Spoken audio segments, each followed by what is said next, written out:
says it's already live. So I'm going to double check that that's the case. We're going until 6:30, right? Yeah. Oh. Okay. We're doing it. Tweeting. We're live. Yeah. Did it. Okay. I will. Funny that every live stream I'm on is like, all right, everybody take to Twitter. Yes, exactly. Everyone's just like, but tweet it now. Everybody tweet it. All right, let's get started. I'm going to read in our show. Welcome back, friends, to Attack the Pantry. I am Jenn Vega. This stream is a deep dive into ingredients, cooking techniques, and recipes to help you cook for yourself during this panini pandemic and, well, the rest of your adult life. Last time on the show, we talked to Sean Ludwig about barbecue. He had tons and tons of really cool recommendations if you ever come to the States. You can watch all the past clips here on my channel if you click on videos, and the entire archive is located at youtube.com/JENNDLV. Make sure to subscribe there. Great news, I'm a Twitch affiliate. If you have Amazon Prime, you can gift a subscription to your favorite creators every month. So if you have one, click that purple button above, I think it's below the video now. It says gift a sub, and you'll get a little crown next to your name in the chat. You can also pay actual money to help this stream continue in its lovely manner. So all of that and cheers and bits and things like that in the chat are always appreciated. Lots of really good links below to support everything that I do. But one way to help us out today is to tell people that you are watching. Tweet the stream so that other people can join in and learn with us. But I have a guest today. Hello. Who are you? What's your deal? Hey, I'm Mark Kleeb. I usually work on electronics, but in my spare time, I work on food. I'm happy to be here. I love that. And where are you zooming in from? Right now, I'm upstairs at the bar Wonderville, which is also my office. It's an arcade bar in Bushwick, and all of the games here are mostly produced by independent developers. And it's crazy. People are vaccinated and going nuts. I'm very kind of taken aback by this week. I know. It's a little overwhelming, isn't it? I mean, I guess in a good way. So long as everyone's vaccinated, I'm like, do whatever you want. Pass the test. Oh, man. Okay, I'm going to retweet this. Yes. So how do we know each other? There are various ways that we know each other, but so I was thinking back because like we organized low level. Well, you were organizing it, and you invited us to showcase the arcade back in 2014. Mm-hmm. But our paths have crossed many times, I think. Yeah, the Bloop Fests. Bloop Festival. of your early warehouse Brooklyn. Yeah, and Bent Festival, and you mentioned Casper Electronics earlier before when we were hanging out. I missed that scene very, very much of hacking hardware and circuit bending. That was such an interesting time in Brooklyn. It was really, I mean, I think those were the earliest times that I remember like really loving New York, because it wasn't just a show. It was like a bunch of nerds performing on like crap they built themselves, which was amazing. And I haven't seen many things like it since. No, yeah. I haven't seen anything myself, and it was such a unique time in my life being a backstage producer for a lot of those kinds of festivals and shows. But we also met, I think, when you were at Death by Audio, the original space. Can you just quickly tell us about that and your experience there? Yeah, I lived at Death by Audio from 2009 to 2014. It was a warehouse in Williamsburg. There were 10 like loft spaces. So people, like a lot of people, artists and musicians lived there, and there was a music venue. So there were shows pretty much every night of the week. And it was on a block with like Glasslands and 285 Kent. So it was just this like amazing collection of DIY music venues. So you could kind of like walk around from show to show on this like one block in Williamsburg, which was really amazing. Yeah, I played my second ever chip show at Death by Audio. Oh, It amazing. was very sweet and wonderful. Oh, thank you for following PTR Bob. Welcome to the chat. We're talking food today with my friend Mark. And welcome everybody. Glad to see that there's a bunch of you. Say hi in the chat if you are here. I'd love to say hi to you. But let's move on to the next segment of the show, which is I'm going to share my screen, and I promise you it is clean. You and I are still visible when we talk, so you did not disappear. But I have folders here of all the stuff that people sent in this week, which is always so fun. If you would like to be featured on the stream next week, please do tag me on Instagram and Twitter. My username is Randwiches, and I will happily show off your cooking projects. Or if you have any cooking memes or food memes, especially eggs, I am all about it. So hold on, I'm going to open Twitch on my phone since I can't see I can't see the chat right now because it would just turn into a meta window if I did A that. lot of hellos right now. Yeah. Oh, this is something that's happening on Sunday. So James, who is very regularly in this chat, streams chip shows from the UK, but as a a sort of prelude to the show, I'm going to be playing Among Us with a bunch of our Wednesday stream team. So there are a lot of us that stream on Wednesdays. You got Storm Blooper here, who goes by a few bad dudes on Twitch. Me right now, obviously. James doesn't, who's in the middle, he goes by Calm Down Kidder, doesn't stream on Wednesdays, but he does all these shows. We've got Gwem, who does a lot of electronic music live on Twitch. 2XAA, I believe his name is Sam, and then Alex, who streams a little bit before this. And most of these people are based in the UK. And it's really wonderful that we get to do this together on Sunday. So watch us kill each other. It's going to be great. Sunday at 6 p.m. UK time or 1 p.m. New York City time, 11 LA. We hope that those times work for people. Okay, so Donut Shoes sent in, you know Donut Shoes, right, Mark? Yeah, I love donut shoes. Yeah, Donut Shoes made a dish that it calls stuffed escarole casserole. It's filled with rice, veggies, ground pork, and lots of cheese. And you know it's good because you can see all that grease on the bottom. Hell yeah. I think I got a close-up here. This looks hella good. Wow. That looks so good. That looks like home. Hey, Donut Shoes, good to see you in the chat. See, look, I'm talking about you. Your ears were burning, right? Looks incredible. Did you make that with stuff from the farm? Because I know you're working on a farm. Yeah, I bet. That'd be cool. You just using your farm to table life. Oh, what a life. What a dream pandemic. Yeah, I know. Oh, sounds so cool. Gwem, who I mentioned earlier, had a grill out on Sunday. Got some lovely steaks. Mark, do you have a grill? I do. I have a Weber. It looks kind of similar to this, actually. Yeah, this is a Weber. Yeah. I don't have the fancy partitions in it, though. Oh, me either. I didn't pay the extra $100 for that stuff. I was like, I'm just gonna get the second biggest one from Target. That's what I did. But these steaks look great. I think Gwem likes them rare. Also had some veggies. This was a really cool thing that happened. We talked about cauliflower a couple streams ago, and now Gwem tried the cauliflower steaks on the grill, and that looks fantastic with the asparagus. Yeah, Gwem says the partitions are dope. Yeah, need the different heat levels, you know? Yeah, and then here's that final plate. This looks gorgeous. Thank you for sending all of your progress photos in. What a meal. What a meal.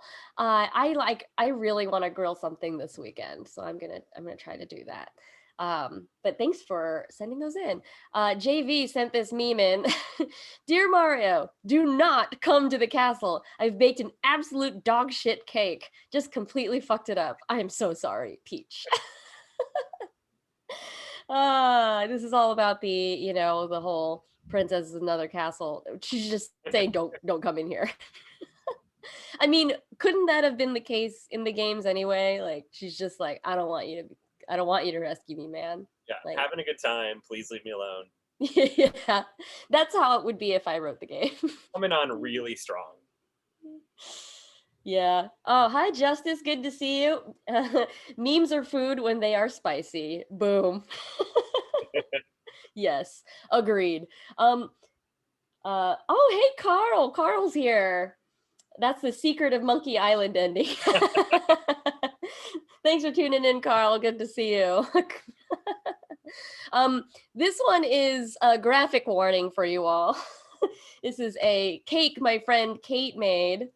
What kind of cake do you make for a baby shower for a labor and delivery nurse that's going to be exclusively attended by other labor and delivery nurses? Something classy. I mean, by category, this is called a geode cake. Which has, well, yeah, you cut out a section of it and you put in candy crystals. And so here's a close-up of that labor and delivery cake that Kate made. Oh, Kate. Kate is an excellent baker. You follow her on Twitter, Kate Burning. Amazing. Kelly sent this one in. Really good egg meme. Egg. E. G. Egg. Egg. I think my favorite is the egg on the bottom left. Do you have a favorite here on your Mark? Oh man, I like eggy with the yolks in the middle. It's Ooh, like a sandwich. Yeah. Okay, you're speaking my language. Or egg with the yolks as the sandwich. Oh, Sometimes it's so you good. get yolk bread.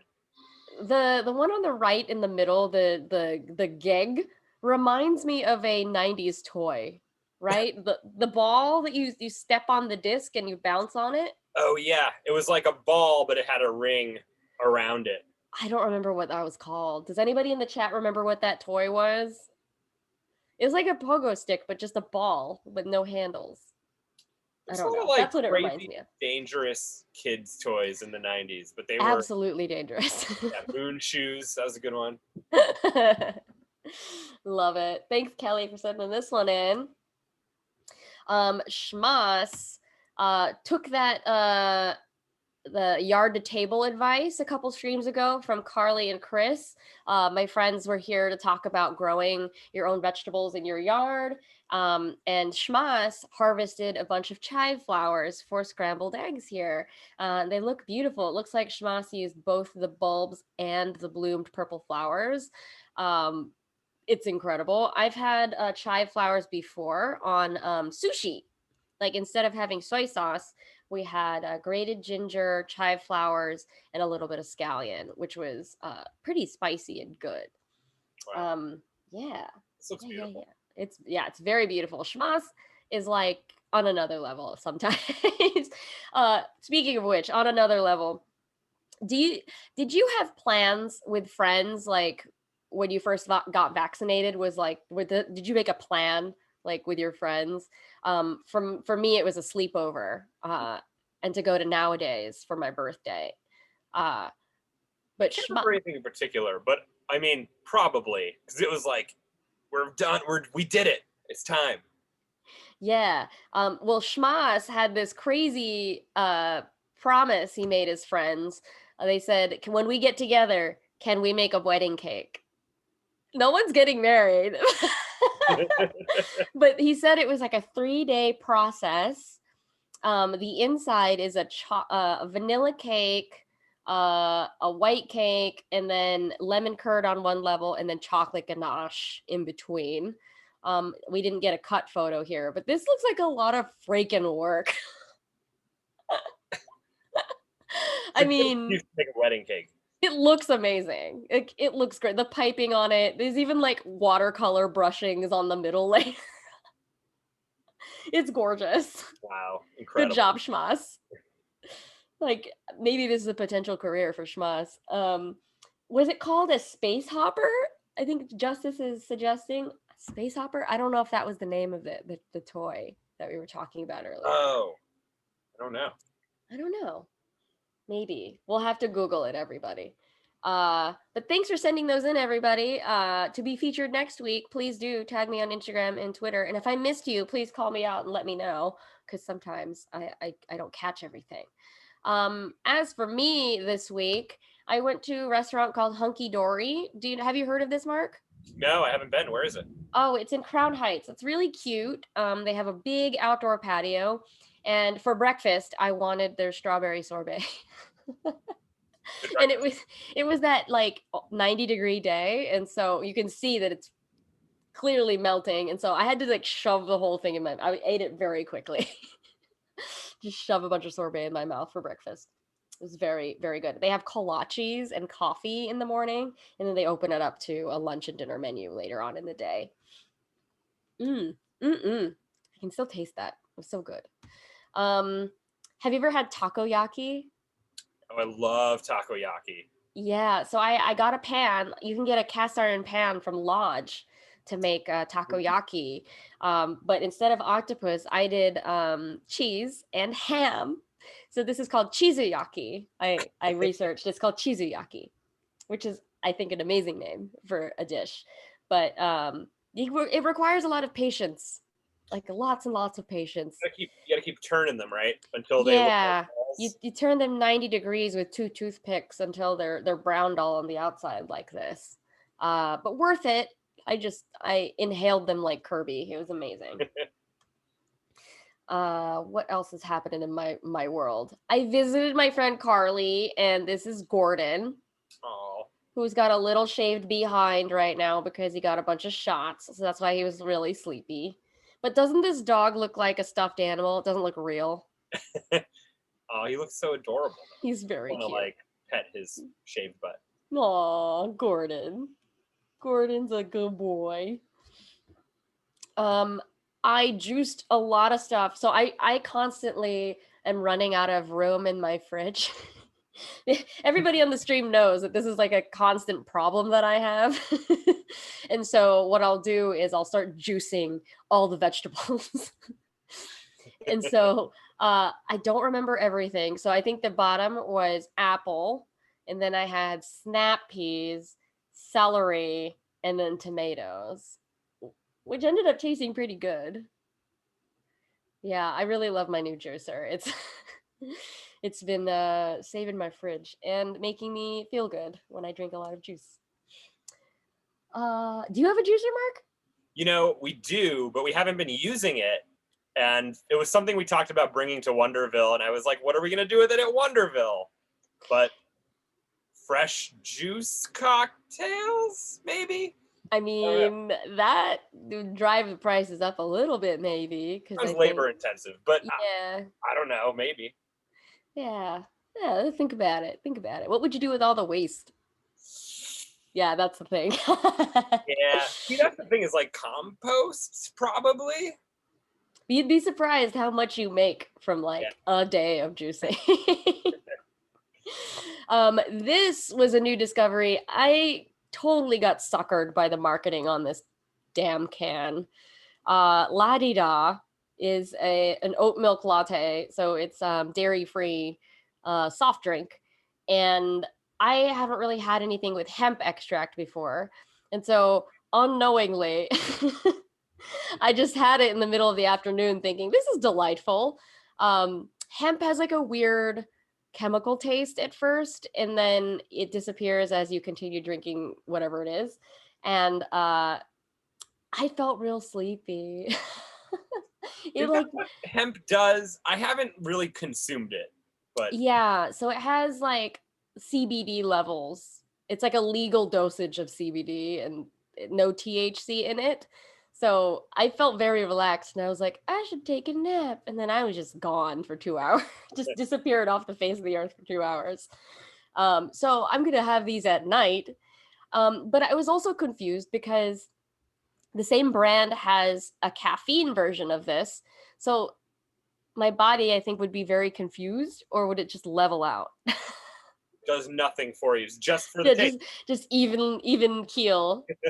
I don't know. I'm curious to see what happens when I drink it. I'll do it on a day when I have nothing to do. Oh, when do I have days where I have nothing to do? Ugh. But this was delightful. It's interesting experience. I also this week I was workshopping a lot of French fries. Like I learned that you can make waffle fries on a mandolin if it has a wavy attachment. And I learned how to make crinkle cut fries and wavy lays, wavy chips, which was super fun. And these have a lemon pepper and parsley on them, which is something I don't really use a lot. But it was an assignment, so I had to try it. And I liked it. It's really Incredible. good. Really good. Really, really good.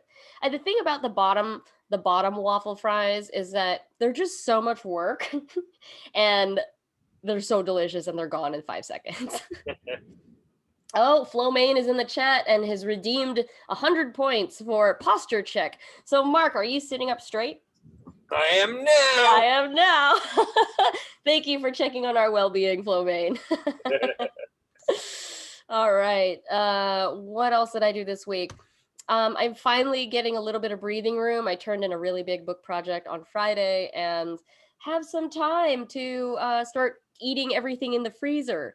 So I defrosted these kabocha squashes, which is known as Japanese pumpkin.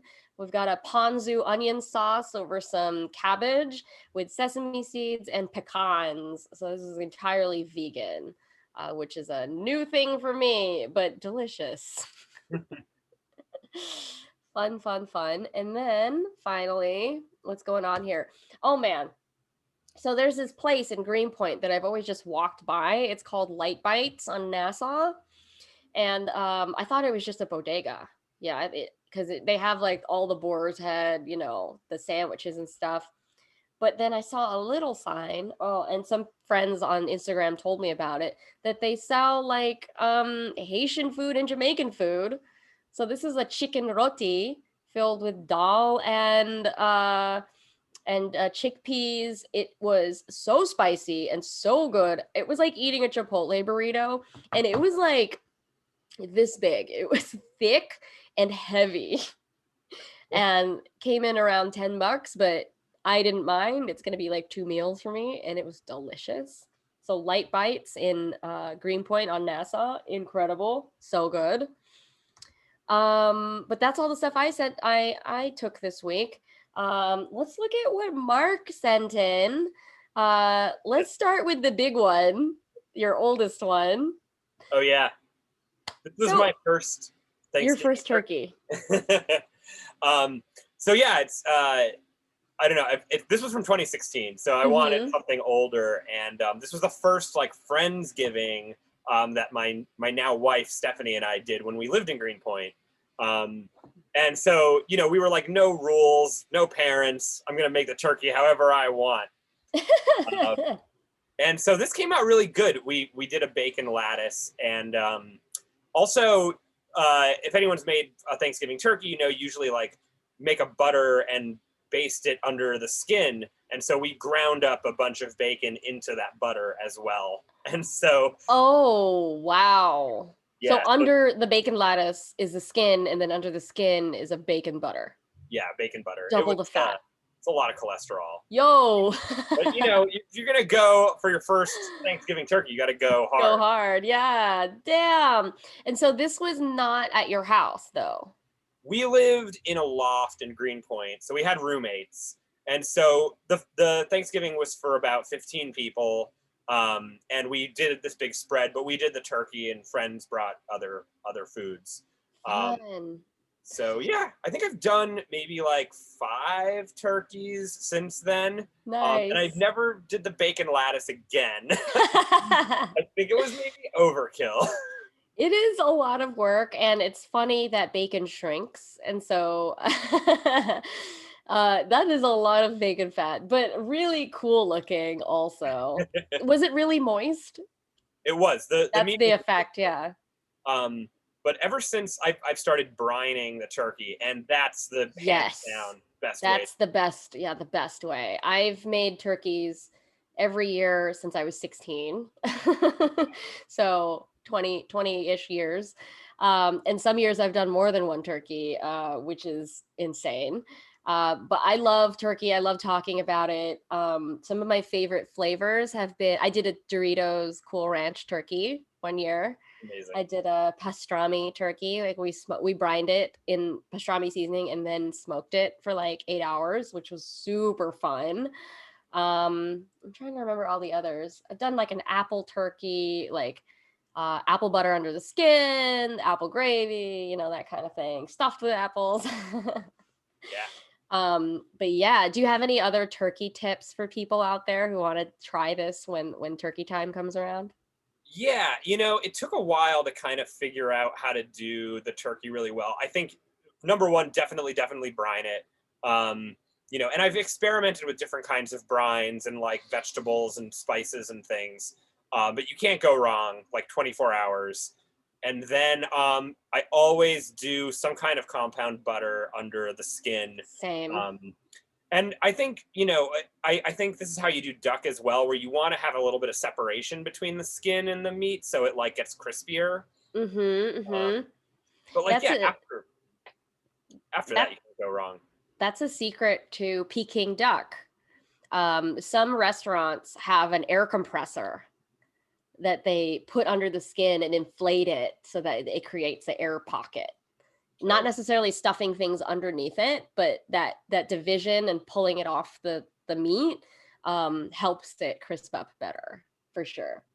Oh, catching up in the chat here. Welcome to the show. Speak with Animals. Good to see you. And then Zaffin Mike says, I think I messed up my brine on my buttermilk chicken recipe. Oh, from my cookbook? Oh, tell me what happened. It also could be me if I wrote it wrong. That's entirely possible too. Well, it's been 4 years. So where do we want to go next on this journey? Oh, these are all pandemic cooking. Right. Okay. So let's just briefly talk about, so have you always liked cooking? I think I've always liked cooking, and I never thought I was good at it, but during the pandemic, everything I was doing kind of stopped, and like running a bar just stopped. So I decided to Right. just like, what can I make that's gonna take like 8 hours? So I started on these like really elaborate cooking endeavors. Let's start with the kimchi because I did this a couple times in All quarantine. right. Oh, hell yeah. Look at that. This was so much easier than I expected it to be. Yeah. You need the right ingredients. Yeah. So, from what I remember, it's taking a cabbage and putting a lot of salt on it first, right? To get all that moisture out and kickstart the fermentation. And then you do all of your aromatics. So, like the gochujang, did you use shrimp in yours or No, no shrimp? I use a little bit of fish sauce. Yeah. Okay. That works too. Yeah. Donut Shoes says kimchi is so weirdly easy. Yeah. It's just waiting, I think, is the hardest part, right? Somebody was like, "Did you bury it in the ground?" And I was like, what? I mean, that's like nature's cooler Yeah. for sure. If you don't have a basement, that could work. uh, but what did you end up using the kimchi on? Or did you just snack on it straight? I like to have a little bit of kimchi like as a snack. I also I didn't send you any of these, but I've been making a shitload of ramen during the quarantine. Yes. So like just throwing some kimchi in ramen or like other things as an ingredient, like some stir fries or like fried rice or something. Oh, kimchi fried rice, yo. Just like something good to have in your fridge just for anything.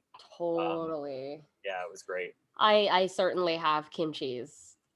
Actually, so a friend of mine has a company called Mama O's Kimchi, and they have a kimchi starter jar. So you don't have to like mix all the stuff or buy all the individual ingredients, but you can just buy a ready-made, like the red stuff.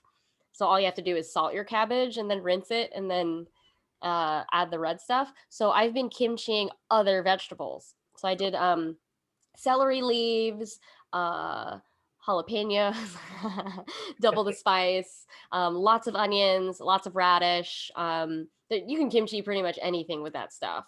So it's super, super fun.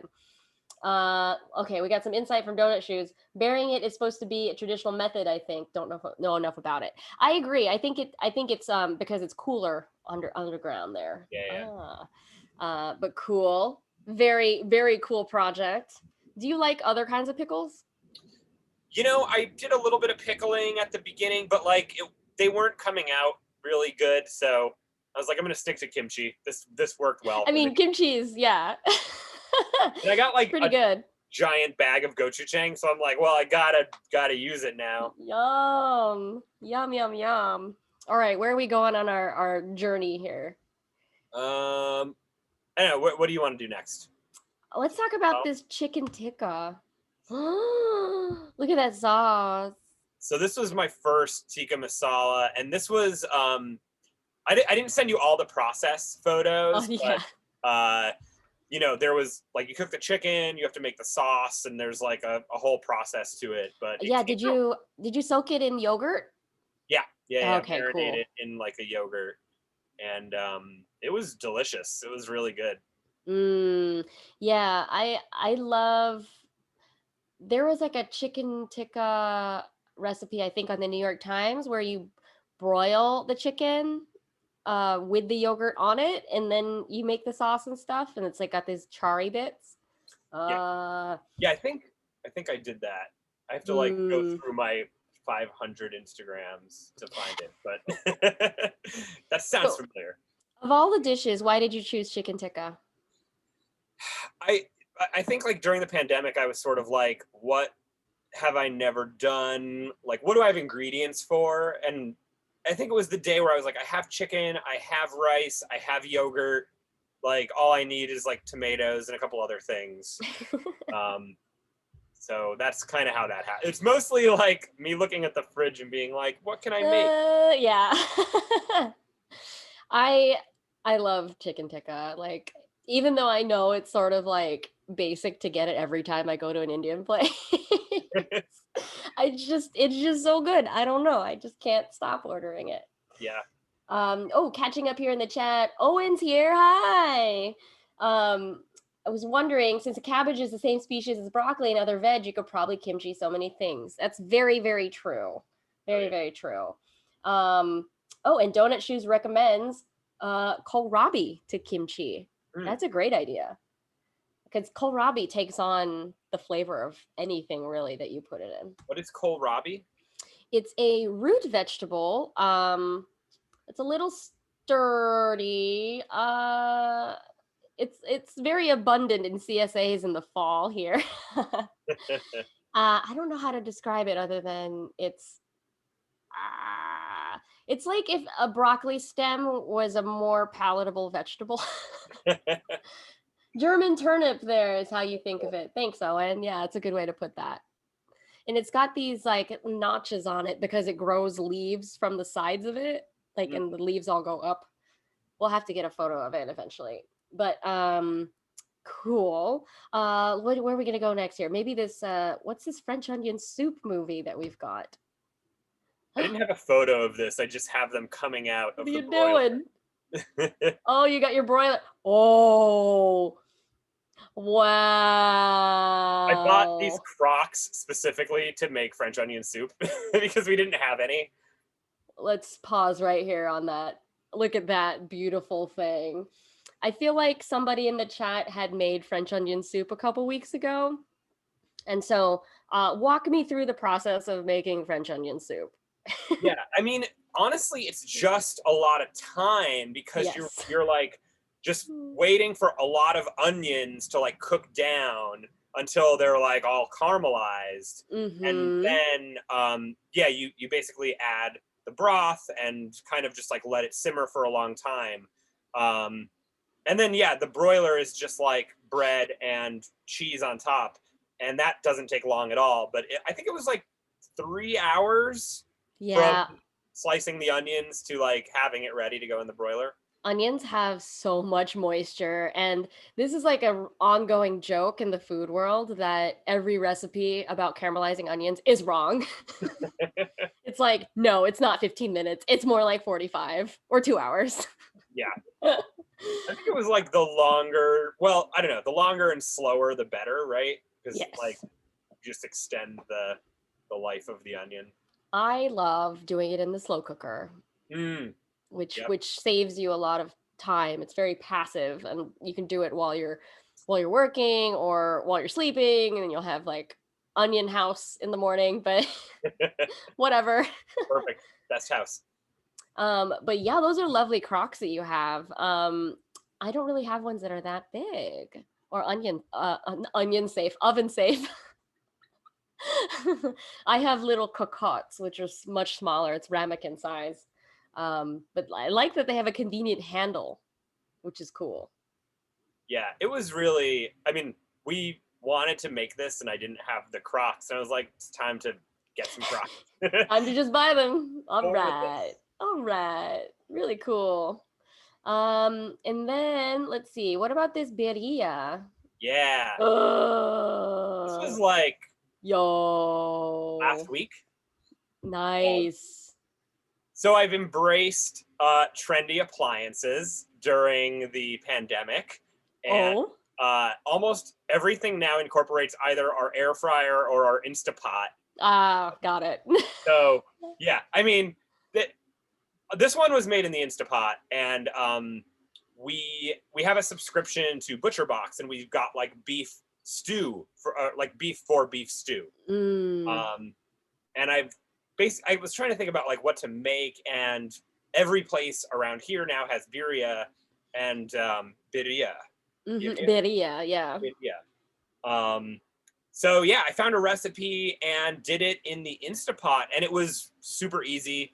The one thing that was crazy was there were 3 types of dried chilies. And Oh. I was like, well, I'm in Bushwick. I can find these at the grocery store.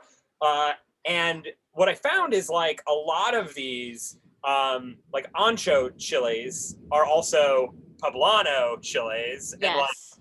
there's even another name at the grocery store. So I had to kind of like look at them on my phone and then look at the bag and be I like, do that a lot, actually. I'm always on my phone looking at ingredients that I'm not familiar with. Like, what is this? I'm Googling it. yeah. So anchos, guajillo chiles, Mm, and chiles de arbol. yes. 3. Yeah. What those did they Um, each have different qualities? So like one is smokier, one is spicier, one has like a very unique chili flavor. And so what happens? You hydrate those, is that right? toasted them, Toast them and then hydrate? and then I pulse them all in a food processor along with all of the other spices. Got it. Okay, Um, cool. and then yeah, like browned the beef, and then kind of like mixed it all together and slow cooked it. I've never seen it in a soup form like this. I've only seen the tacos. So I bet so the original like version of it is a stewy situation eaten with rice or something or with tortillas. I am not the person to ask about the history of the area, That's okay. We will look it up. Well, but I'll look it up. We got a comment from Donut Shoes. Wow, wow, wow, wow, wow. Okay, you convinced me. I want to have dinner at Mark's now. I also have these giant bags of dried chilies. I only use like one for this recipe, so come Ooh, get your dried chilies. you can make hot sauce, you know. Yep. Be really good. Make chili. You can do so many things. So many things. And then I think this one is really interesting. So there's a story behind all of this, right? My favorite food holiday is the Super Bowl. I'm really into like I really like spreads of finger foods that Me you can too. kind of bring to a party and like people. So I've started making homemade jalapeno poppers like maybe 10 years ago. Yes. And that sort of led to like these ridiculous Super Bowl parties where like I'm not even watching the game. I'm just like in the kitchen the entire time. That's me too. I'm like Yeah. that. Um, So this year, because we weren't going to have a Super Bowl party, and I usually will have like 5 crock pots and like all this stuff, I decided to associate every team with a food and make a bracket where whoever got to the Super Bowl, those were the 2 foods I would make. Oh my God. So That's amazing. In the center was ceviche, which was Tampa Bay. And I was like, Tampa Bay's not going to the Super Bowl. This is like an afterthought. And I was like, there was also like beer can chicken was potentially going to be Tampa Bay's dish. And so the other dish was Kansas City style ribs. Ooh. Which you were rooting for the ribs. Oh yeah. Well, also, Kansas City was like a very good team, so I was like, probably we'll get to make the ribs. So what's on the side? So those are what are those? Buffalo chicken dips. And they're both the same. It's just divided into 2 crocks. Oh, I see. Yeah.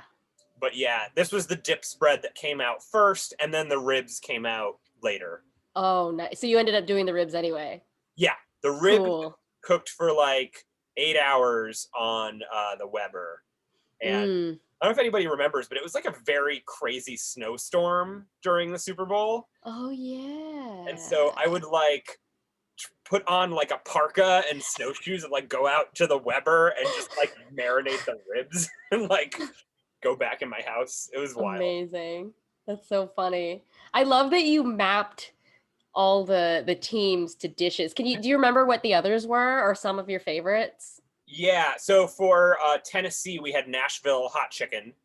Oh my God. It was to the point where like if a team lost, I would be like, well, we're going to make that now. Because I'm not going to make it for the Super Bowl. Green Bay was going to be cheese fondue. Oh. So I'm kind of mad that they lost because that would have been. Dude, I haven't had fondue in forever. That sounds so good. Ugh. Have you ever made fondue? I've not. Ugh. But I do have some Scandinavian friends who had us over for fondue once. And it's a trip. It's really fun. Yeah. It's really but fun. I totally always burn myself because I'm just so impatient. Yeah. I'm just like, oh no, we lost one in the cheese. I'm going to dig it out and then shove it into my mouth. Gwem says, fondue, love it. And Donut Shoe said, LOL, amazing.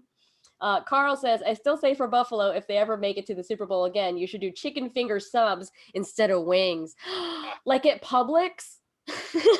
Publix does that, but that's man. The South. And obviously we had wings for Buffalo if they would have won. And, you know, I usually will make wings for the Super Bowl regardless, just because it's such an easy and fun thing to make.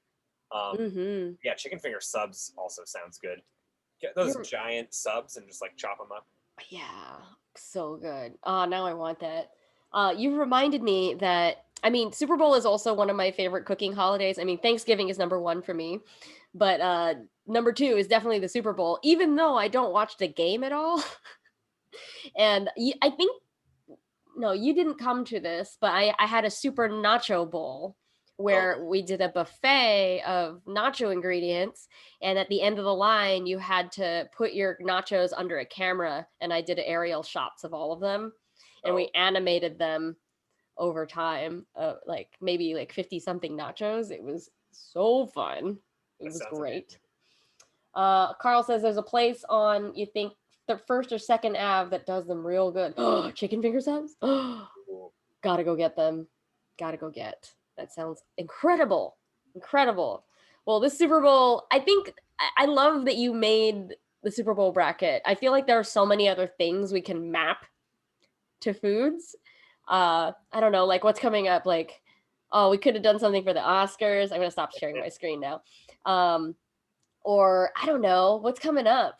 Is there something that's coming up? It was funny because I was listening to a film podcast that was trying to map the Oscar movies to foods, but they weren't like, I don't know, they didn't do it in a way that like made any sense. Oh. But it's like anytime that you want to do a spread, it's just like, oh yeah, just what goes with this stuff. But it was funny, looking at different like US cities, and you were like, okay, Cleveland. What is the food for Cleveland? And there was like some cities where I was just like, I can't associate something with this city.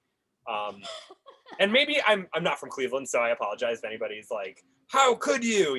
I'm sure there's some stuff. I just don't know what it is. Oh, let's see. Carl sent us the link, Dan and John's, for the sandwich place. Thank you for sending that. I'm going to bookmark that for myself. Eurovision would have been great. Oh, and yes, Eurovision would have been hilarious. I didn't watch a lot of it this year. I keep up because the winner is always some kind of strange sight. The Olympics are supposedly this year. Right. Gonna do Olympic spread. Ooh, Olympic spread. We have to pick a sport though, because you'd go crazy doing all the countries. Yep. So you'd have to pick a specific sport. Do you have a favorite Olympic sport? Summer Olympics. I like to watch cycling. Ooh. Just because it's like, I don't know, it's really nice to have on. It's like long, you don't have to pay attention too much. I like all the sprinting stuff and the gymnastics. Yeah. I mean, the gymnastics is really popular right now, especially with Simone Biles and naming moves after her. Just a Simone Biles spread. Yeah. Whoa. Yeah, that'd be so cool. So cool. Yeah. Ooh, Belmont. Okay, Donut Shoe says Belmont horse race is coming. Okay. Ooh. The horse races are funny because they all have like weird names. I don't remember what horse I bet on a few years ago, but I bet on a horse once. Zaffin Mike says, isn't Cleveland's thing that weird chili? I don't know. Is it like a warm spice chili? Is that what you're thinking of? Like it has like clove and nutmeg, I think. And it's very ground meaty. I don't know. We'll have to look. But friends, if you have questions for Mark and I and COVID cooking, we're happy to answer them. Mark, are there any huge mistakes you made in the kitchen during the pandemic? Oh, absolutely. Are you kidding me? I mean, I have no any training whatsoever. I think, okay, I found basics with Babish at the beginning of the pandemic. Yeah. I think I've watched every episode, and some of them are just, I'm never gonna make what he's making. It's like crazy. But a couple of these recipes came from those videos. I think the chicken tikka was Babish's recipe, and it's really it's awesome to just watch you and kind of follow it. But I'm really bad at grilling, which is funny because it's the thing I love the most. And I think maintaining temperature, especially when it comes to charcoal and keeping things consistent, is I had a really hard time with. The ribs for the Super Bowl, I think, could have been more tender. Probably could have been on for 3 more hours, but it was nighttime and the game was over and they had to come off. Yeah. Do you have a thermometer? So there's one on the Weber itself. Got it. But I need one of those that you poke into the meat. And then yeah, meat probe. Yeah. Yeah. That usually helps. Because you can see it drop immediately and you're like, oh shit, need more charcoal. I have one that has a heat-proof coil. So the unit stays outside and then I can keep the needle in for the duration of the smoking or grilling, whatever I'm doing. So I like keeping track that way. And mine has an alarm also if it hits a certain temperature, and I can fix it. Awesome. Yeah, it's really, really, really helpful. Let's see, what else? What were your kind of big lessons this year as you were in the kitchen way more than before? Yeah, I mean, I found that I don't know, obviously meal prepping takes some pre-planning, right? And a lot of these dishes would be oh, what's in the fridge? Okay, I'm gonna go out and get these 3 things and then make this one dish. But being able to be I'll make this big meal that I can parse out and eat throughout the week definitely helped. And like, so other things, the other day I was trying to make something that needed chicken broth and we didn't have any, but I had frozen a bunch of gizzards from my last chicken. Oh, wow. And so I was like, oh, I should just like pop these in the Instapot and make some broth so that we have it. And so, yeah, or instead of like getting chicken breasts, I usually am now just getting a whole chicken and then like cut it up and use the parts for different things. Yeah, it's more cost effective that way. And your broth is going to be so much more flavorful with all of those bones. Do you roast your bones before you're going to make a broth? I was going to ask you that. Do you? Yeah. Yeah, you roast them first? I do. Yeah. So after you've taken off all the stuff you need, obviously, you can roast those bones until they turn brown, pretty much. So they're like stark white usually when you take off all the meat, and then when you roast them, you want them to get all browned all over, because that brown stuff is the caramelization. That's the Maillard reaction that's gonna get you all that lovely flavor.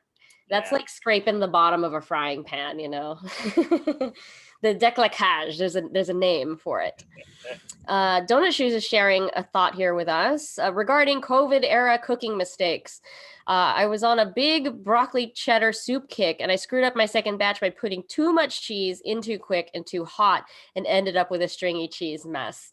Yeah, sometimes cheese, depending on what kind of cheese you're working with, it can ball up when it's so when cheese heats up, it gets rid of all that fat in it, and sometimes when you hit the point of no return, you can't put the fat back in, so it separates, and it doesn't emulsify nicely.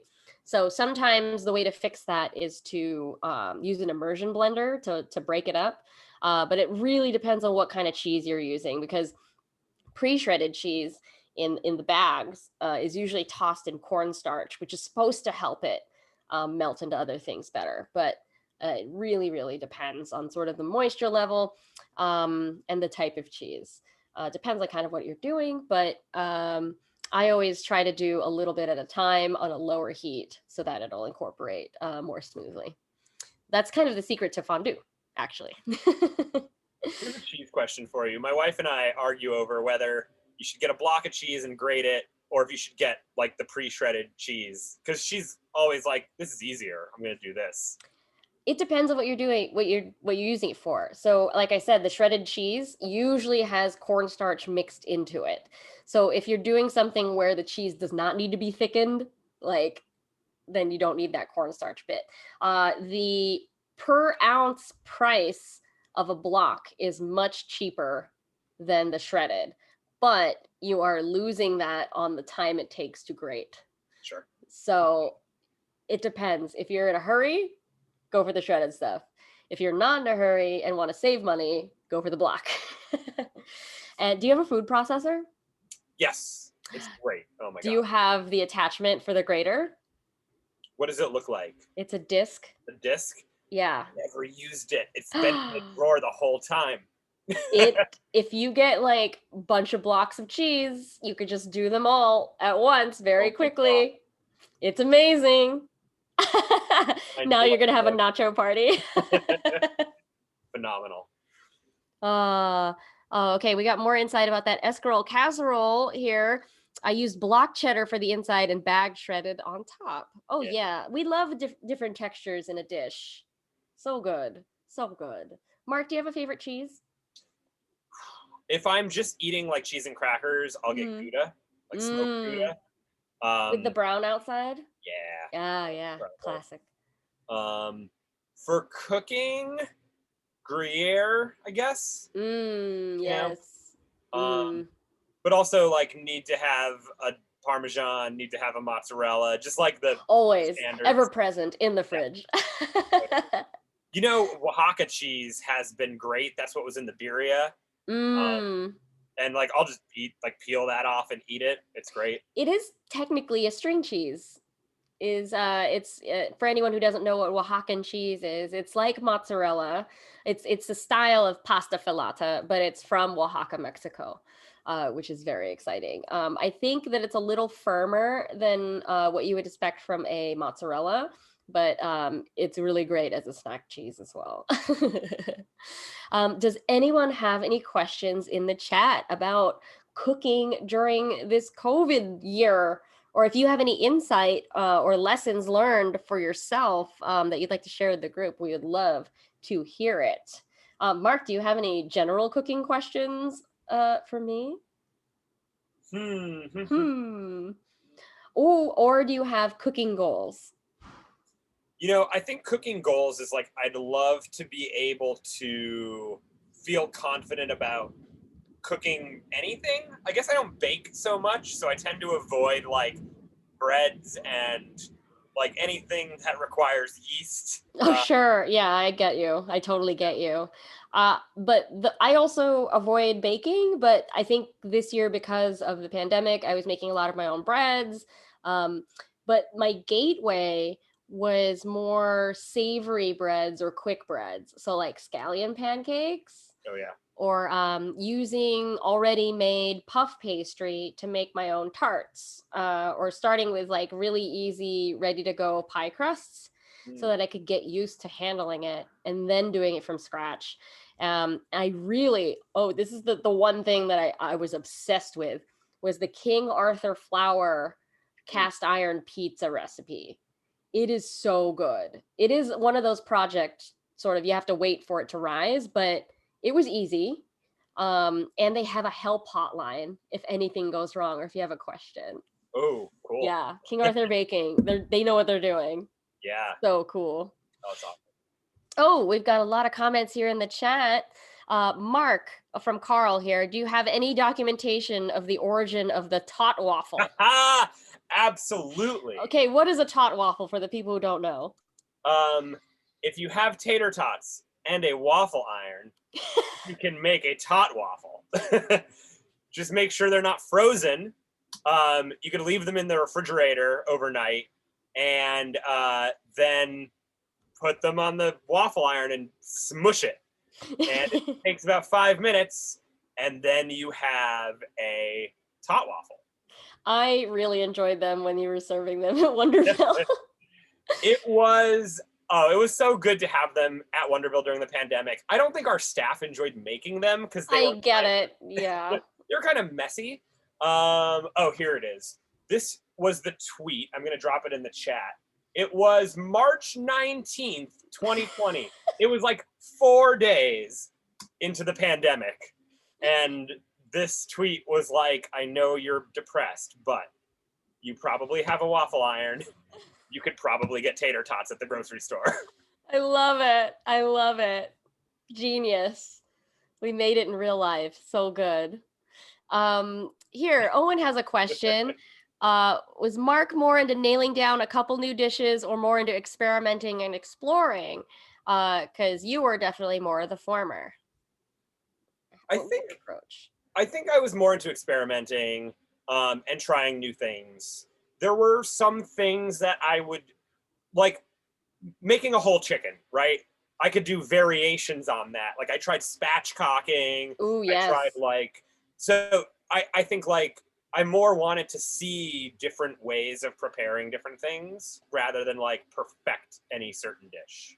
Yeah, I'm sort of the same way. I love like R&D and like trying all the different ways. I don't really revisit a lot of recipes myself. I mean, that's why I'm called Randwiches, random sandwiches. I don't like to repeat sandwiches. But yeah, I think there's validity for both approaches. Because like people like Schmas, who is not in the chat right now, is somebody who would perfect something, which is really cool, and I admire that because you put a lot of time into it. Let's see. Donut Shoe says, I found myself cooking a lot of the same thing over and over for weeks at a time during quarantine because I knew what I was going to get. Do you find yourself frequently revisiting dishes or being more adventurous? I think I tend to be more adventurous. But there are things that, like, for example, I will always make jalapeno poppers for the Super Bowl. And every year I improve upon them because I've made them before. And I think the same applies for like a Thanksgiving turkey, right? Where you're like, okay, how can I revisit this and make it better than it was before? Yeah, I love that. I love that thought. I sort of think of it as I'm keeping a culinary mental toolbox every time I make something, and I'm like, oh, I messed that up. Well, next time I'm gonna do this. Or anytime I'm gonna do something that is similar to it. If you keep applying, it's like a skill stack in a game. Skill tree. We got skill trees and skill stacks, which is great. Um, yeah, same vibe. Yeah. Thank you, Owen and Donut Shoes, for for those questions. Carl says, no, we're very happy the Tot Waffles are done.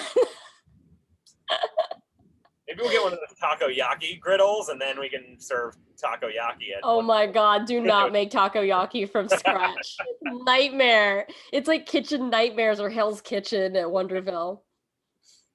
Oh, we should do something like that, though. That'd be really funny. Just we gotta one day. figure out food somehow. Yeah. Fine now. Everybody's playing games and drinking, whatever. Give them popcorn. Takoyaki. Oh, Carl. Careful there. We might actually do it. What if you smash potatoes into little balls? Then they'd be tater tots. Ooh. Homemade tater tots. Homemade tater tots. Oh my gosh, that sounds like a lot of work. Friends, it is 6 o'clock. Do we have any more questions for Mark and I about cooking during the pandemic? I feel like there are a lot of things that you could ask. I don't know. It's such a wide subject. There's a lot going on. About a hack, and I have to say, like adding stuff to ramen was my quarantine hack. Yes. Just like dropping an egg in it, or getting what are those called? Those little dancing fish flakes. Oh, bonito. Yes. That was really good. Because it's like, okay, this meal is $1, but I'm gonna like put kimchi and an egg in it and like make it kind of fancy. Yeah, I'm all about that. There's also like really what I love to do with ramen, besides having it as a soup, is I like to do the cold noodle salad with it. So you do like sesame, so you make the noodles as normal and then drain it completely. Use half of the flavoring packet because you don't want all of it because it's really salty. And then you do some sesame oil, sesame seeds, scallion, maybe some poached chicken, or even a chicken tender on top. But it's just so easy. Yeah. I always have ramen. Even though I am a chef, a chefy chef, I have instant ramen in my house. Absolutely. Why not? I can't live without it. Ooh, okay. Hi, LT. Thanks for joining us today. You had fun with experimenting with stuff during lockdown. Please tell us about your favorite lockdown recipe that you've done during this year. James is here. Ramen noodles plus peanut butter plus sriracha equals low rent pad thai. Yes, this is actually a very popular prison recipe. It is very popular.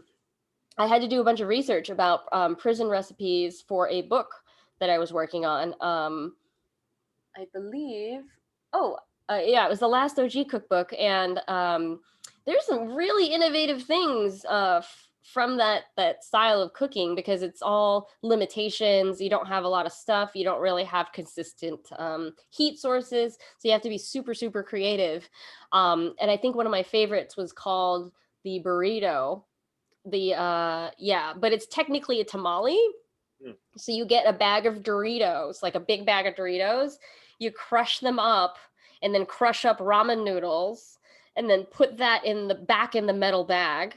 Pour some hot water and squish it up a little bit, roll it up, and then insulate that in a sock for 10 minutes, and it will steam the Dorito chips and the noodles into a tamale. Wow. It's so good. It's just MSG, but it's so good. They're corn chips. Oh, it makes so much sense. Or cheesecake with like it was like a pudding packets and baby bell cheese that you whip together like really in a stiff paste, and then you crush up graham crackers and then press it into a container. So yeah, there's just a lot of really cool, innovative recipes from prison. And there are a lot of people who are sharing those now once they're out. It's like really, really cool. I don't know. I just wouldn't have thought. I mean, Like, the food in prison has to be improved upon, right? yes, anything So. can be improved upon. Okay. Oh, Yeah, quarantine cooking hat, use prison recipes. True. I mean, it was a prison, right? Yes. It was genius. I had to try all of them. It was really great. The pad thai was delicious. oh yeah. Yeah, shortcut pad thai.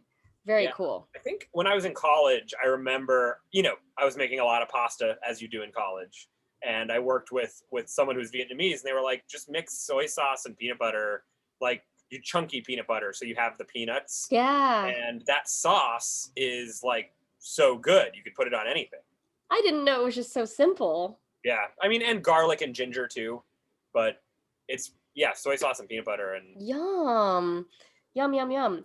Oh, so LT has been throwing random things in the air fryer and no pun intended, making random sandwiches. Really cool. I endorse random sandwiches all the time. what's All your the time. favorite air fryer recipe? Athletic LT.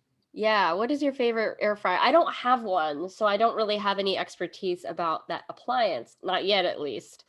The one time I did use it during Thanksgiving, we tried to do Brussels sprouts, but it was just way too small for the amount of Brussels sprouts that we wanted to do. So we went with the oven finish because we wanted the really crispy leaves on our Brussels sprouts.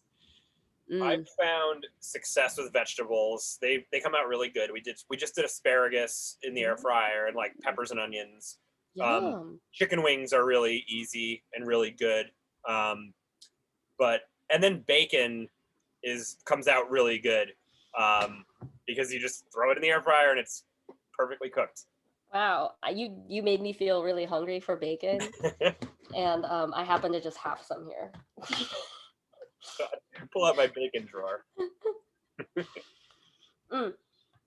I'm a fan of doing it in the oven because it's consistent. And did you know you can store bacon at room temperature for a day? I did not know that. Just Yeah. wrapped or just? I mean, in a container, but yeah. According to the New York State Health and Mental Hygiene, cheese pizza and bacon can be stored at room temperature for 24 hours because they don't have enough water activity to create bacteria and mold. Cheese pizza too. This is really good to know. No toppings though. No toppings. All right. As soon as you add toppings, that is water activity. So next time we get a hot and ready from Little Caesars at Wonderville, you just leave it out for the next person. Man, I haven't had Little Caesars in so long. Donut shoes, let me slip into something more bacon. James's other lockdown hack is just to eat snacks instead of proper food. Would not recommend that one, to be honest. Same. I am the kind of terrible person who will buy all these impulse snacks at the grocery store, and those are the first things that I eat. And I'm pacing around the house like, where'd all the snacks go? I ate them already. They're gone. We've been doing this thing where when you make tacos, you get corn tortillas, but you can't just get like 5 corn tortillas. No, you gotta get the stack. Get the stack.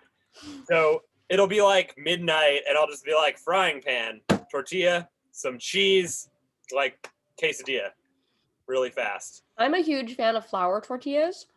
I know that's a little blasphemous, but I love them. And my favorite college snack was flour tortillas with salted butter and then more salt, crunchy salt on top.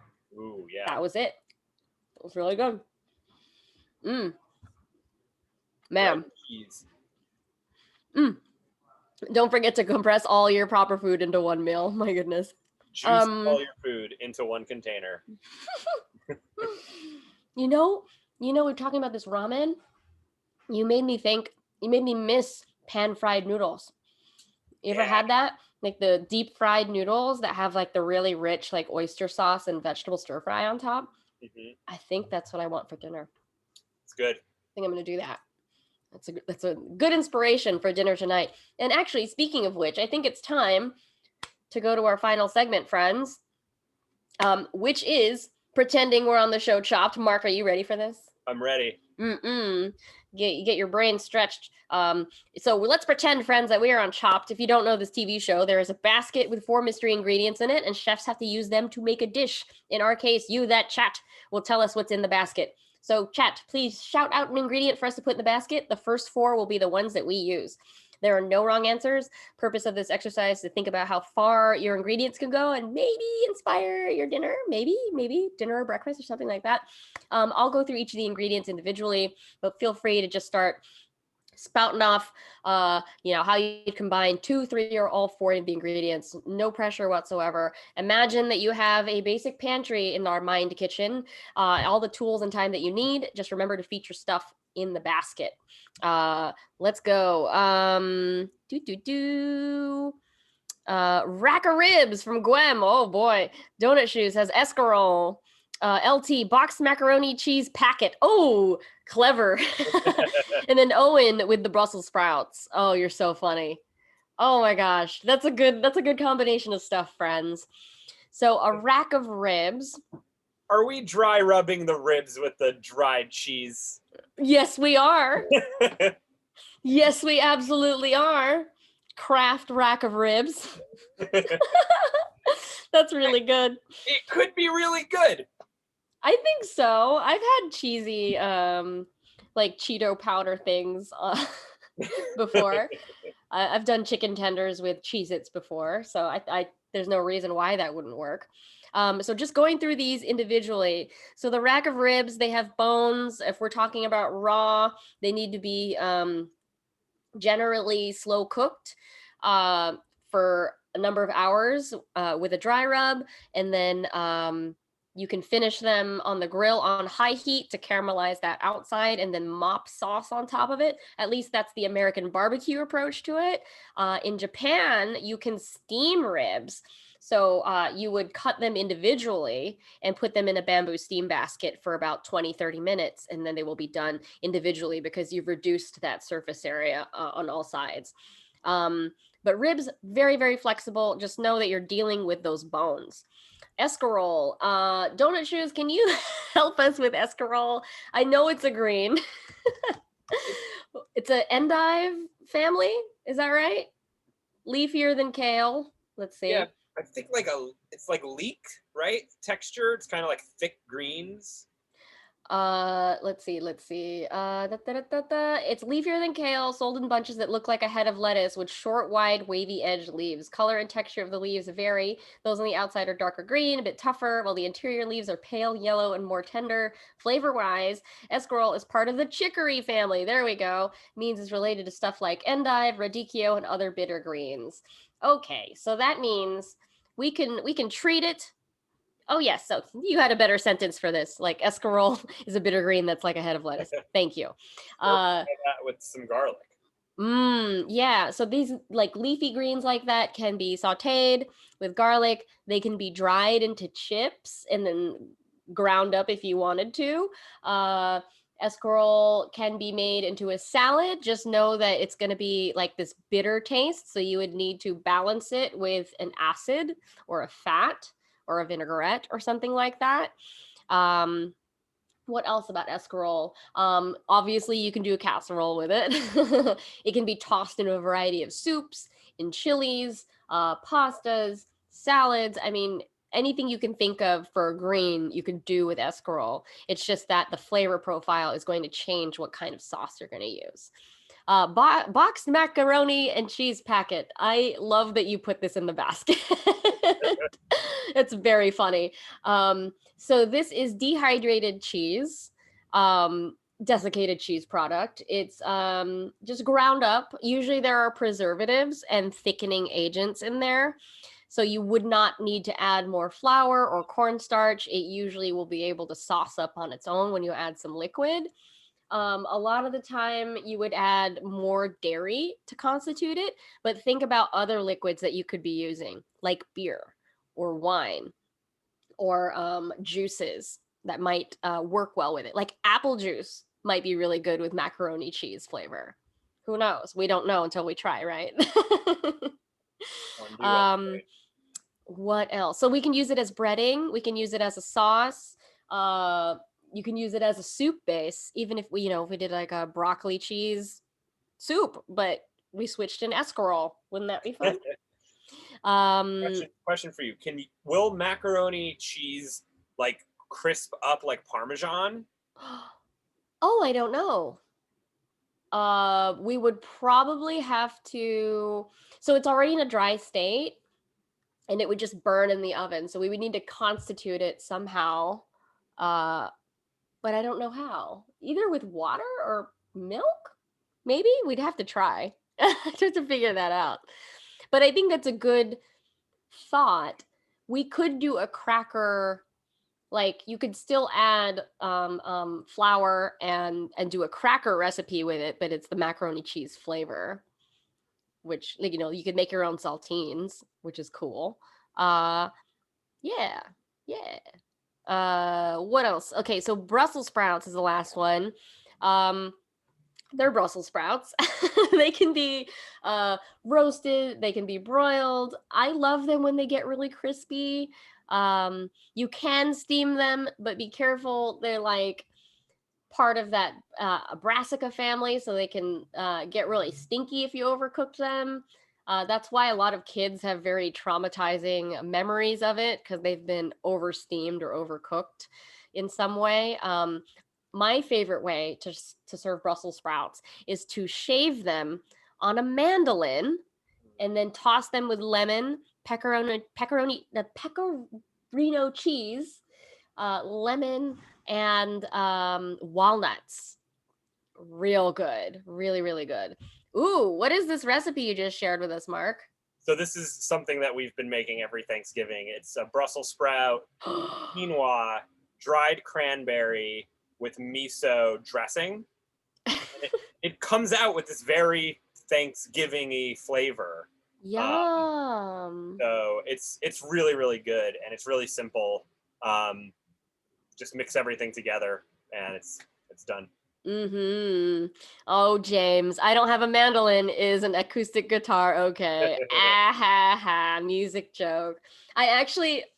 I want to run and get this. I want to show you this tool. Sorry, 1 second. Everybody, please do keep riffing on what dishes you would make with rack of ribs, escarole, macaroni cheese packet, and Brussels sprouts. Be right back. 1 second. Oh, there's so many good things. I feel like you have to make the Brussels and the escarole into some kind of casserole, stir fry, something. What'd you say? That was fast. Oh, yeah. I was thinking about casseroles. Casseroles. Ooh, what if we slow cooked the ribs and pulled off all the meat and did kind of like a escarole casserole with the ribs. And Donut Shoes, you really influenced me here today. But I wanted to show you this really funny tool that I got from a Japanese store. It's very specific. It's got strings. It's got like almost like guitar strings, but it's meant to cut a block of Spam very quickly. Ooh. So you put the Spam on here and then you close it, and it'll make a twangy sound when I'm gonna buy this immediately. You can hear it. Anyway, back to the chat here. I'm glad you brought up Spam. That was another one of my quarantine crutches. Really? It's just so easy, and you could throw it in so many things. Yeah, Spam fried rice, Spam and eggs. That is an easy Filipino breakfast. Spam silog, which is white rice, fried Spam, and a fried egg. That's it. It's really easy and amazing. I used to live next door to Swell Dive, which was a Filipino taco place. Yes, that's right. You did. They heavily influenced my Spam consumption because I was like, oh my God, it can be good. Who knew? Yeah. Okay, here. Say James says, instead of using a rub on the ribs, I always use a cheese powder from the mac and cheese. Yes. Love that. Carl says it's like an Italian guitarra pasta cutter. Yes, yes. Hi, Bricks. Good to see you. Glad you're in the chat. Glad you made it today. My mom always puts spam in mac and cheese. Yum. What a hack. What a great hack. Owen says, I've never had spam, but I'd love to try budae sometime, Korean army stew. I haven't had the spam in the Korean stew before, but now that you say it, I want to make it now. So, friends, if you're just joining us in the chat, we are trying to play the game Chopped with a rack of ribs, escarole, macaroni and cheese packet powder, and some Brussels sprouts. Okay, so we haven't done the Brussels sprouts yet.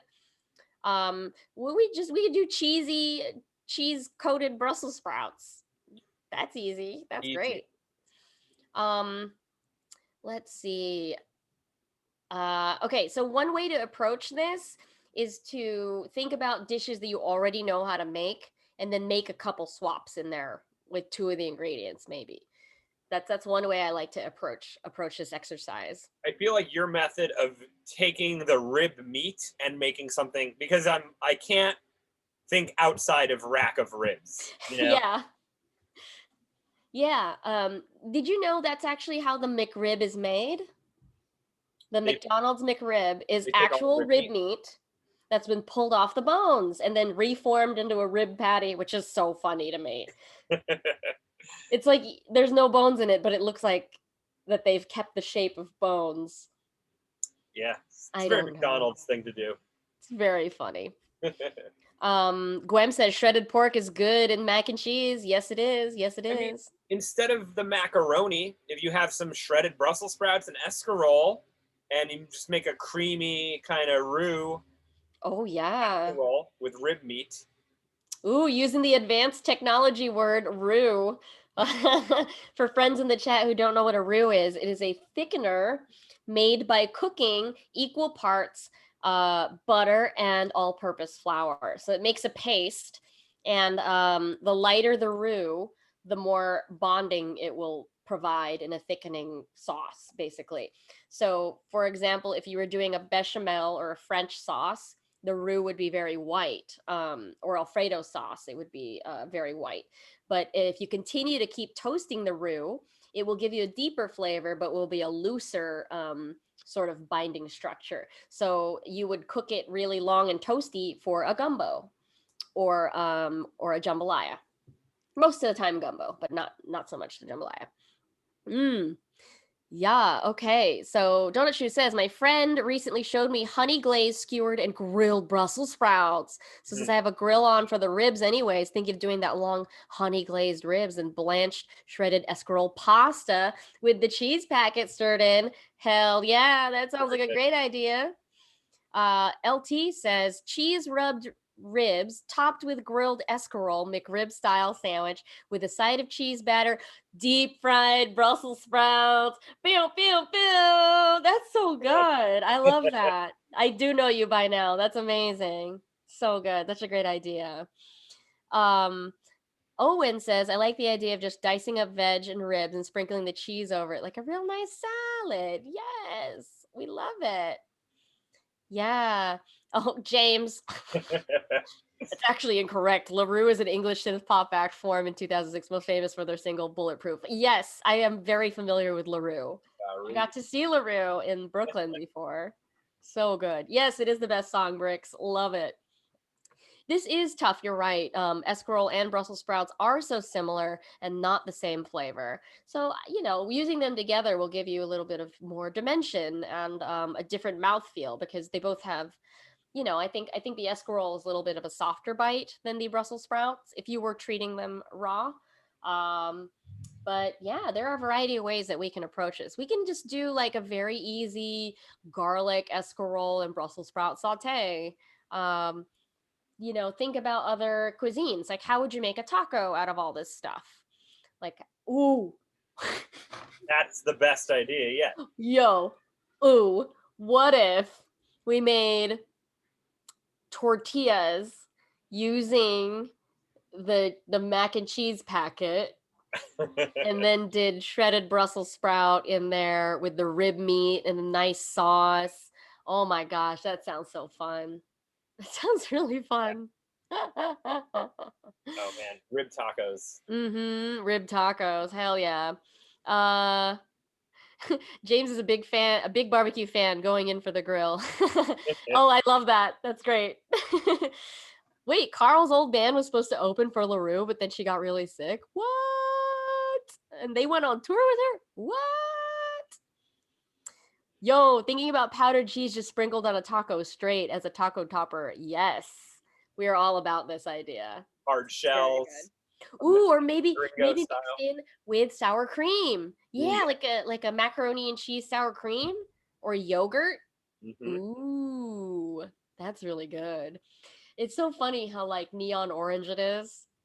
It's hilarious that that we picked this. Ooh, what if we did rib nuggets? Ooh, So we take all the rib meat off, we ground it as it's raw still, make McNuggets, and then bread them in the macaroni powder, and then deep fry those. Like, yo, that's incredible. Mac rib nuggets, McRib nuggets, McRib nuggets. We can also do a veggie burger with the escarole and the Brussels sprouts. We would probably have to add some breadcrumb in there and some maybe some bean structure or quinoa, but I think a veg burger would be so good. I feel like we're really close to like a Happy Meal where it's like we have the rib nuggets and we have the escarole fries. You know, Yeah. form this into a little meal. Oh, I love that. What would the toy be in here? The mandolin. Oh man, or the spam cutter. That's so good. That's so good. All right, friends, last call for ideas. How would you make a dish using a rack of ribs, escarole, a boxed macaroni and cheese powder, and some Brussels sprouts? We love this basket. It is so fun. If you can't think of anything right now, don't worry. You can always tweet it to me or tell me your idea next week. Um, the door is never closed with this sort of stuff. I always love hearing your ideas. But I guess in the meantime, Mark, can you tell people how to follow you and your work and when they can visit Wonderville? Yeah, you can visit Wonderville right now. Oh, 5 to midnight for a few more days. Then June 1st, the curfew lifts. And if you're vaccinated, go nuts. We still have rules for unvaccinated people. You can still come in. You just have to drink outside. But it's looking like most people this week have been vaccinated. So you can follow Wonderville at Wonderville NYC if you're interested in what is going on there. I am at Mark Kleeb on most places except on Instagram. I am at Kleebatron. I will drop those in the chat. cool. Um, Yes. my Instagram is mostly just food and electronics. So if you like those two things, yeah, that's what I post about. Oh, this is so exciting. Yeah, Donut Shoe says, cannot wait to come back to Wonderville wearing my Wonderville shirt right now. Awesome. Yeah, I got a lot of Mark fans in the chat. This is great. Been a um, while since I've seen Donut Shoes IRL. we've never met, so I'd love to meet you Oh someday. man, I met Wait, somebody last night who I only met in Minecraft previously, so it's kind of wild. IRL, love Yeah. it. Oh, LT, you're coming to New York this summer? Well, you're gonna have to meet up with us at Wonderville then.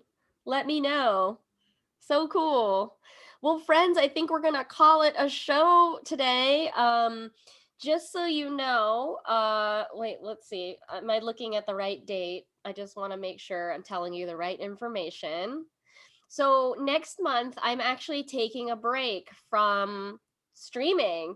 So I'm going to focus on resting and going on vacation a little bit. And then I'm going to try to improve the stream a little bit more. You see that I have a new light here, a little rainbow light. Oh, hey. But I'm going to be working on improving the stream, and I'll be back in July. I've already locked in my guests for July, but stay tuned for that announcement. It's going to be very, very educational and very, very exciting. But I will catch you all in July. If you have any questions, please do tweet me, Randwiches. Send me messages, follow me on Instagram. Would love to keep answering your cooking questions during that time. But I will see you all in July. Thank you so much, Mark, for being here with me and answering a bunch of questions from the chat. Thanks, Jen. It was a great time. All right. Bye, everybody.